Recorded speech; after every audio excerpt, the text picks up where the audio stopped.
wabarakatuh. Sampurasun. Alhamdulillah hari ini saya akan mengikuti kegiatan Musrenbang tahun 2023 di Pemda Kabupaten Purwakarta, dan kita akan langsung menuju masuk ruangan. Memang kah? Alhamdulillah. Ini situasi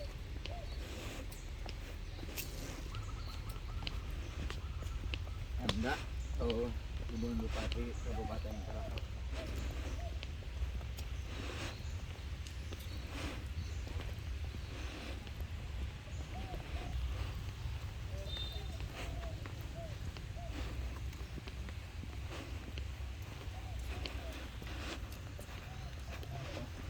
Ayo.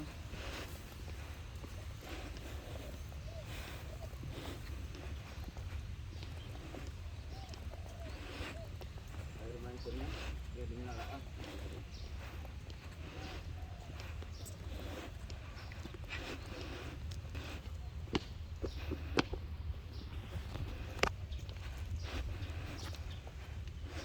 Kita lihat dulu sejenak.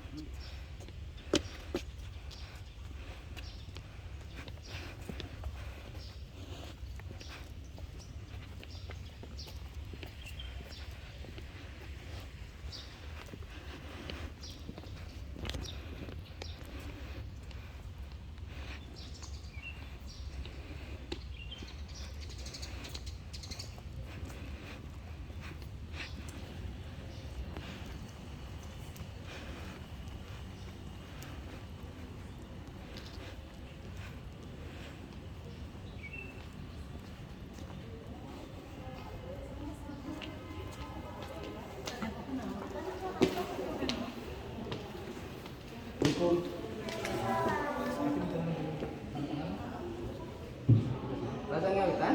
SPPD ya Teh? Iya. Ini apa? Nah, dulu. Udah Bapak. Udah mulai dari kolesterol. Itu tambahan ya? Tambahan. Dua kali ya Pak ya?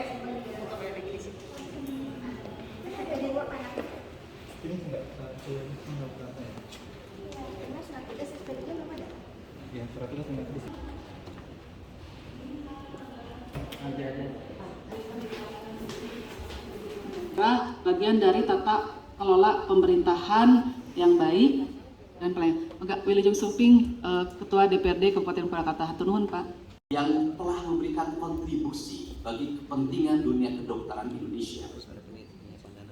Bagi saya, fakta kesehatan itu bukan narasi akademis saja. Tapi fakta kesehatan itu adalah seberapa besar seorang dokter memberikan terapi pada seorang pasien dan memberikan kesembuhan. Maka disebutkan dengan sugesti. Kalau orang sudah tersugesti, maka orang itu akan memberikan dampak positif bagi siapapun. Kalau seorang konsultan yang biasa menyelesaikan masalah dan dia sudah dianggap master di bidangnya, kemudian orang tersugesti dengan dirinya, baru ketemu wajahnya saja masalah sudah dianggap selesai.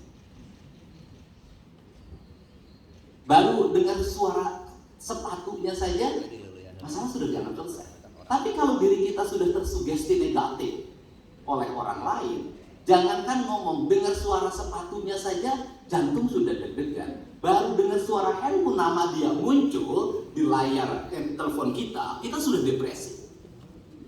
Itulah sugesti. Nah, makanya saya ngomong di media, saya bilang jangankan seorang profesor doktor terawan yang terbukti berhasil menangani kanker, menangani jantung, menangani stroke, dan teman saya sudah banyak yang tertangani, terselamatkan. Saya bilang, seorang mantri di desa saja kalau sudah tersugesti, maka dia itu bisa menyembuhkan. Bisa jadi obatnya obat apa tidak. Bisa jadi suntikannya hanya suntikan vitamin, tapi pasiennya ngantri. Kenapa sugesti? Pembangunan itu sugesti, pemimpin itu sugesti. Nah, sehingga apa sih kecemasan saya terhadap dokter terawan itu adalah berpindah ke luar negeri. Dan di Singapura dokter Indonesia itu banyak, dan di Indonesia nggak bisa praktek. Tapi di rumah sakit Singapura bisa praktek. Siapa pasiennya? Orang Indonesia. Berapa bayarnya? Kalau berobat ke dia sendiri, itu operasi jantung hanya 250. Ada dokter terbaik Indonesia, kalau usah saya sebutin namanya, dokter jantung. Tetapi kalau di rumah sakit sama Singapura di mana dia praktek, kita bayar 1 miliar. Bayangin loh, duit Indonesia akan terus mengalir ke luar negeri karena Indonesia terjebak dalam prosedural formal cara berpikir yang mengakibatkan kelemahan tata pikir, dan pada negeri ini sulit mengalami kemajuan. Saya katakan sulit mengalami kemajuan. Sehingga di bidang akademis misalnya, saya boleh, kalau di sekolahnya itu memang anak yang taat, gitu loh. Di sekolahnya itu anak yang patuh, anak yang ranking, seringkali dia tidak sukses ketika dewasa. Dia masuk ke fakultas kedokteran, dokternya pun dokter taat. Ya dokter taat kan juga ada pendapatannya sedikit. Jadi guru, jadi dosen. Tapi bisa jadi anak yang DO di kelas 1 SMA, DO di kelas 3 SMP, dia sukses. Kenapa anak yang DO banyak yang sukses? Karena dia berani mengambil resiko dan dia berpikir out of the box. Seringkali konglomerat di Indonesia tidak ada satupun yang profesor di bidang ekonomi, rata-rata lulusan SD. Kenapa itu terjadi? Karena dia berani berpikir sampai 15.000 hektar. 10% dari 92.000 kilometer wilayah kita diambil oleh Jatiluhur, 17% diambil oleh perhutani dan PKP. Kita nggak punya gunung, kita nggak punya laut, kita nggak punya seni aja, tidak ada seni yang menonjol dari tempat ini. Sehingga julukannya adalah kompetensi. Orang pulang ke Purwakarta kalau sudah menjelang pensiun dikubur di sini. Makanya Purwakarta kota kuburan. Masuk lewat pasawahan, kuburan. Makanya sampai ada gang kuburan. Tepuk tangan dong, ini namanya. Saya nggak bisa seperti ini. Nah, terus kita diapit oleh apa? Oleh raksasa. Raksasa apa? Subang. Dia punya gunung Tangkuban Perahu. Dia punya hamparan kebun teh yang sangat luas dan indah. Dia punya hamparan laut yang sangat luas. Dia punya hamparan sawah yang sangat luas. Dan dia punya tradisi yang sangat kuat masyarakat. Karawang. Dia punya areal hutan. Sangga Buana berbatasan dengan kita, dengan Bogor, dengan Purwakarta. Dia punya laut yang sangat luas. Punya pantai. Dia punya sawah yang sangat luas. Dia punya tradisi yang kuat masyarakat. Beda karakter. Kalau orang Purwakarta di kadek wae itu dengarin. Tapi kalau orang Karawang itu disebutkan di kadek istri kadek. Orang Subang juga begitu. Jadi kalau ngomong Jagger dari dulu di Purwakarta nggak ada tuh Jagger Purwakarta.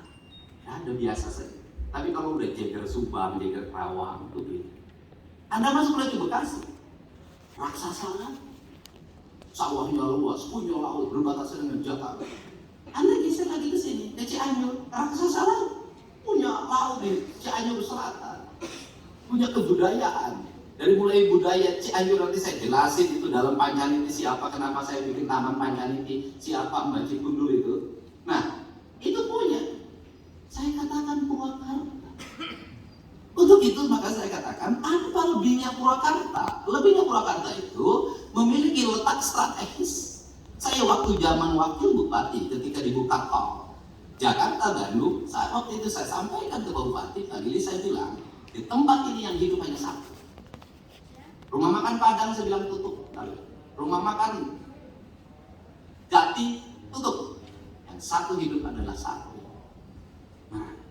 Nah, jadi apa sih yang harus dibangun dalam sebuah wilayah yang terjepit badannya kecil? Menghadapi tubuh besar, unik.